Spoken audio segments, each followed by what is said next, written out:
ગોપીઓએ તારું ઘર ખેરાણું, જય ખૂણામાં બેઠો રે.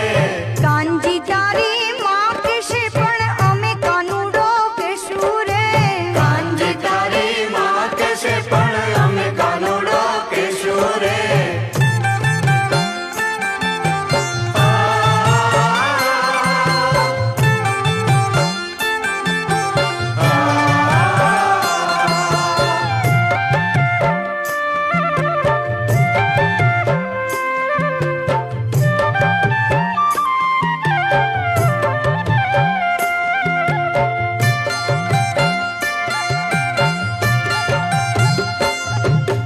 ઝૂલણી પહેરતા